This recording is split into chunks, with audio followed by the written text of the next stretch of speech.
Mobile अथवा कोई भी इलेक्ट्रॉनिक उपकरण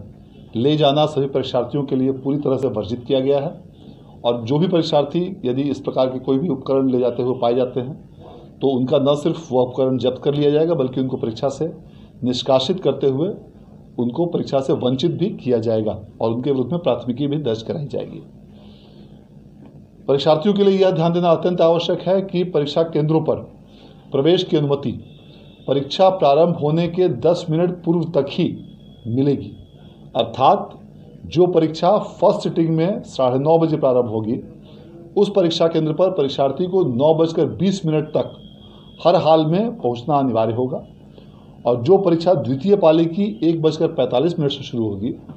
उन परीक्षा केंद्रों पर परीक्षार्थी को 1:35 तक पहुंचना अनिवार्य होगा। इसके बाद इस समय सीमा के बाद जो भी परीक्षार्थी यदि परीक्षा केंद्र पर पहुंचेंगे तो उन्हें परीक्षा में बैठने की अनुमति नहीं दी जाएगी। यह ध्यान देना इसलिए आवश्यक है क्योंकि ऐसा देखा गया है कि कुछ विद्यार्थी जो इसका अनुपालन नहीं कर पाते हैं, जो इस समय सीमा के बाद पहुंचते हैं, उनकी परीक्षा छूट जाती है और फिर उनका पूरा वर्ष या तो व्यर्थ हो जाता है या उनको वैकल्पिक माध्यमों से अन्य परीक्षा में कंपार्टमेंटल या विशेष परीक्षा या अन्य जो भी वैकल्पिक उनके लिए माध्यम उपलब्ध हों उसमें बैठने की बाध्यता होती है। इसलिए यह अत्यंत आवश्यक है कि सभी परीक्षार्थियों से मैं अपील भी करना चाहूँगा कि आप निर्धारित समय से काफ़ी पूर्व परीक्षा केंद्रों पर पहुँचें। और यह जो समय सीमा 10 मिनट की दी गई है यह अधिकतम सीमा है, इससे भी आप काफ़ी पहले पहुँचें ताकि आपको परीक्षा केंद्रों पर प्रवेश में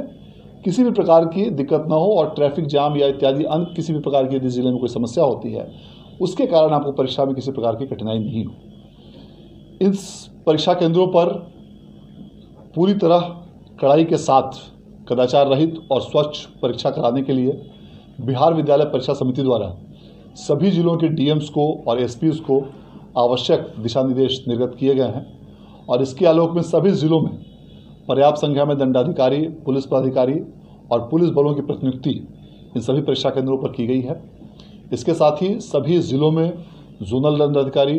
सुपर जोनल दंडाधिकारी और फ्लाइंग स्क्वाड्स की भी प्रतिनियुक्ति की गई है। परीक्षार्थियों का 2 बार फ्रिस्किंग करने का निर्देश दिया गया है, एक बार गेट पर और दूसरी बार जब परीक्षार्थी बैठ जाएंगे परीक्षा केंद्रों पर उस समय पुनः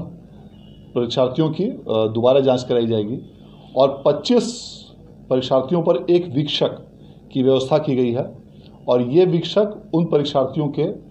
सफल और कदाचार रहित परीक्षा संचालन के लिए पूरी तरह से जिम्मेवार होंगे और इस आशय का उन्हें घोषणा पत्र भी दिया जाना है। सभी परीक्षा केंद्रों पर संबंधित जिलों के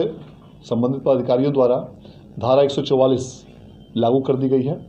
और इसके साथ साथ परीक्षा केंद्रों पर सीसीटीवी की भी व्यवस्था की गई है और प्रत्येक 500 परीक्षार्थियों पर वीडियो कैमरा की भी व्यवस्था की गई है